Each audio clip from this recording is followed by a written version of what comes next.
Shalom, nous sommes réunis aujourd'hui pour parler de quelque chose de tellement important qui est le sang de l'agneau et la parole du témoignage.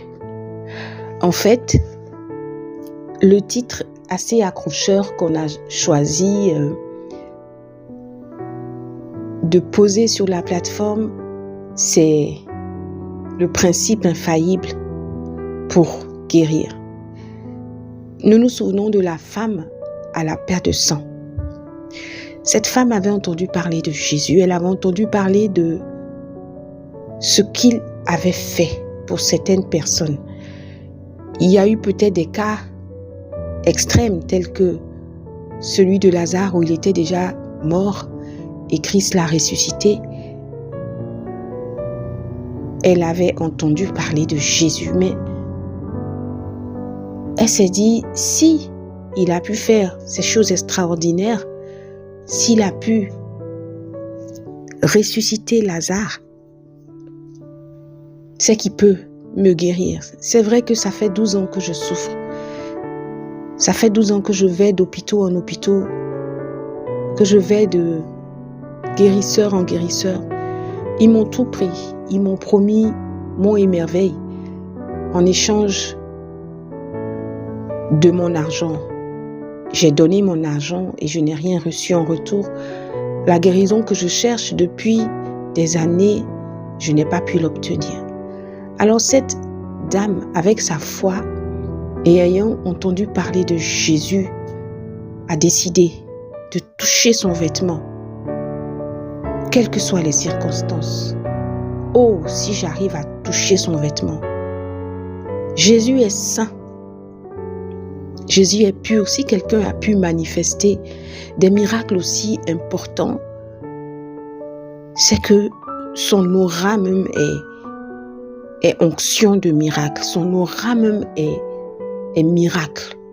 Donc, je touche simplement son vêtement et l'onction de guérison va me localiser.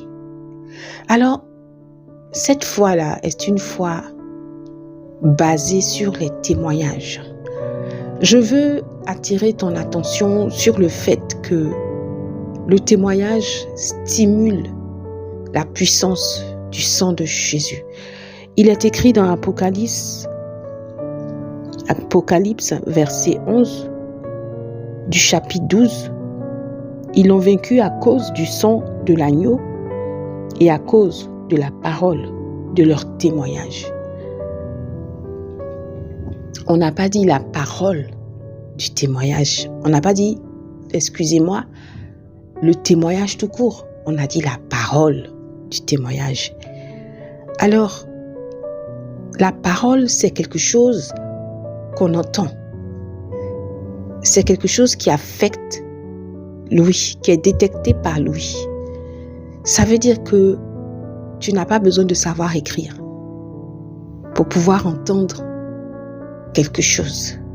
Tu n'as pas besoin de regarder dans un livre pour te rendre compte qu'il y a telle ou telle chose qui se sont passées.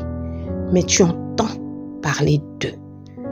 Tu entends des personnes qui ont un témoignage s'exprimer. Tu entends des personnes qui traversent ce que tu vis dire qu'il y a une solution. Tu entends des personnes qui te disent que l'impasse dans laquelle tu es n'est pas en fait une impasse, mais c'est possible qu'il y ait une sortie. Que les gens se sont trompés, c'est pas une impasse. Oui, je te dis que les gens se sont trompés dans ta situation. Les gens se sont trompés dans ce que tu traverses. Les gens se sont trompés sur le diagnostic de ta maladie. C'est pour ça que tu peux fièrement dire Alléluia. La réalité n'est pas la vérité. La vérité, c'est quoi? La vérité, c'est ce que dit le témoignage. La vérité, c'est ce que dit celui qui a vécu l'intervention de la droite triomphante de Dieu, celui qui a vaincu la maladie, celui qui a vaincu l'oppression grâce à l'intervention du sang de Jésus. Il y a tout dans le sang de Jésus. Le sang de Jésus lave le péché, le sang de Jésus soigne, le sang de Jésus fait tout ce qui a l'air impossible aux yeux de l'homme. Et je voudrais te dire, il ne faut pas limiter le sang de Jésus. C'était tellement dur pour Jésus de supporter ces douleurs. C'était tellement difficile. C'est parce que derrière le fait que son sang allait verser, il y avait une puissance qui allait se détacher du Père pour impacter ce sang versé. Pour revenir sur la parole du témoignage, il est bon, lorsque tu traverses la vallée de l'ombre de la mort, d'écouter le témoignage des gens qui ont traversé cette vallée de l'ombre de la mort. Oui, écoute. Quelquefois, le Seigneur peut intervenir dans ta vie et te guérir d'une maladie. Automatiquement. Mais il peut aussi procéder à la guérison par étapes. La guérison peut être progressive. Quand elle arrive, tu ne sais pas qu'elle arrive.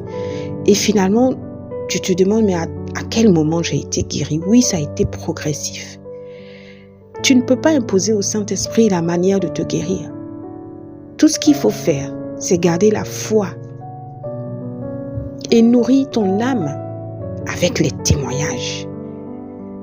Tu dois pouvoir écouter des témoignages tous les jours, les témoignages des bienfaits de Dieu, parce que c'est un booster de la foi. Ta foi, elle déplace les montagnes parce qu'elle se nourrit des témoignages. Elle se nourrit de ce que tu entends de Jésus.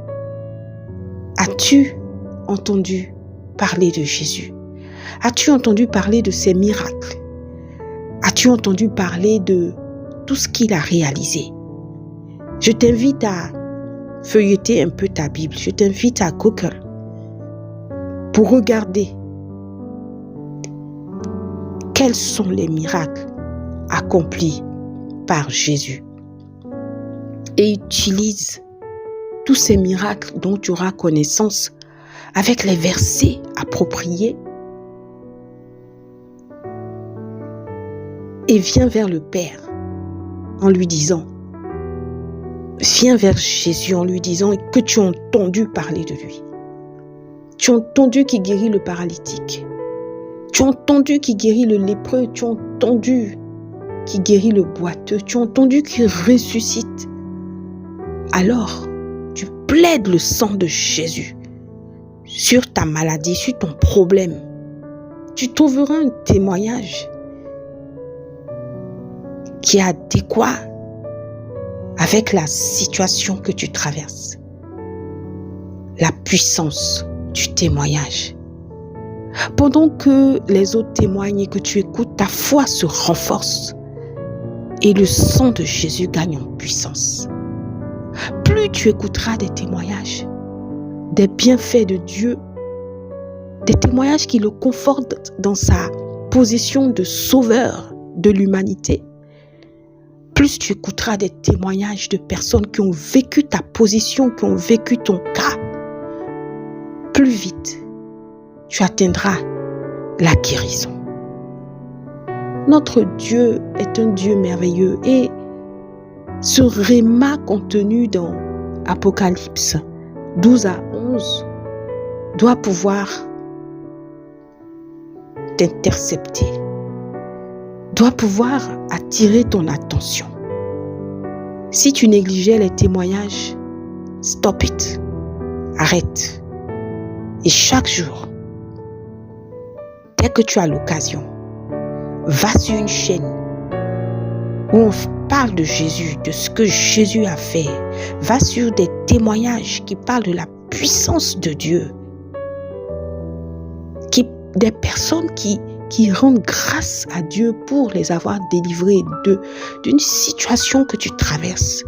Et même si ton cas n'est pas cité, crois que par la puissance du sang de l'agneau, tu remportes la victoire sur la maladie. Tu remportes la victoire sur l'inquiétude, l'angoisse, toute adversité. Notre Dieu est réel. Alors va en profondeur avec lui et relis Apocalypse 12 à 11. Assurément, c'est par le sang de l'agneau et la parole du témoignage que tu seras victorieux dans la maladie. Tu seras victorieux et que ta guérison pointera. Je te dis shalom. Je t'aime dans l'amour du Seigneur. Nous sommes une famille. Restons orientés vers le Christ, qui est le sauveur de notre vie. Shalom.